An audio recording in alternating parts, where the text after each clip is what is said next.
Johnny here. Right now I'm in Santiago, and in this short film I'm going to talk about tourism in Chile.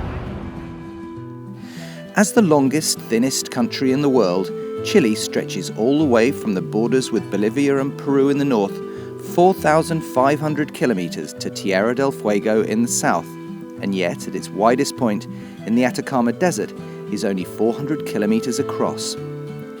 Sandwiched between the Pacific Ocean and the towering Andes, this fascinating Latin American country is home to the world's driest desert, arguably the continent's most stunning national park, an interesting wine region, and, on Chiloe Island, the home of the potato. An economically sound country that is fast becoming a first world nation, Chile has a huge amount to offer the modern traveller. Unless travelling overland, most trips to Chile are going to start here in the nation's capital, Santiago. Although most guidebooks will tell you Santiago is not as exciting as Rio or as elegant and enchanting as Buenos Aires, and should only be used as a gateway to the rest of the country, I feel it is an interesting place to explore for a day or two. Like many large Latin American cities, it suffers somewhat from a schizophrenic urban design, where the city's impressive colonial past is often dwarfed and obscured by its more ugly modern present. Tenement towers and, since its rise as a regional economic powerhouse, Chile has the highest GDP per capita in South America, glass-fronted office blocks. But there are still some great sights to check out, including the Plaza de Armas, the Palacio Modera, the city's main museum, and the Mercado Central, where you can enjoy a delicious seafood lunch beneath a roof that was actually made in Birmingham. Santiago also has some lovely hotels and is famous for its excellent dining.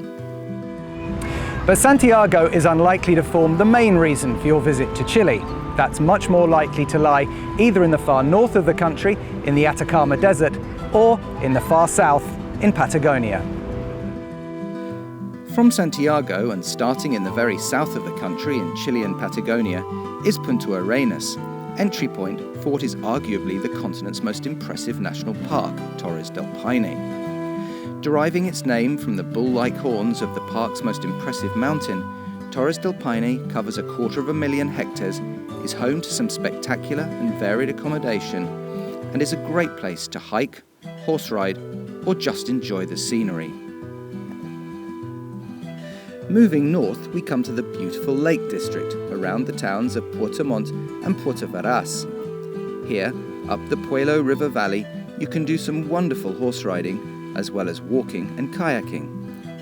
A short distance off the coast, you also have Chiloe Island, which, along with its stunning coastal walks, is also famous for being home of the potato.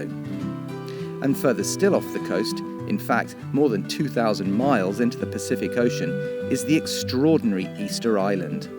A land shrouded in mystery with its dramatic stone head carvings, Easter Island is one of the most remote inhabited islands on the planet. Heading further north, other notable places are the beautiful coastal towns of La Serena and, just a stone's throw from the capital Santiago, Valparaiso, and the wine district of Cocumba, where some of the country's leading wines are manufactured. And finally, right up here in the far north of the country is the truly extraordinary Atacama Desert. Bordering Peru, Bolivia, and Argentina, it's a region that's renowned as being the driest place on Earth. Sitting in the rain shadow of both the Andes and the Chilean coastal range, the Atacama Desert is renowned for being the driest place on Earth. It's also the region that has been driest for longest, with some suggesting a continuous arid area here dating back at least 3 million years. Some of the soil has no life at all, a situation that NASA has exploited to test instruments for Mars missions.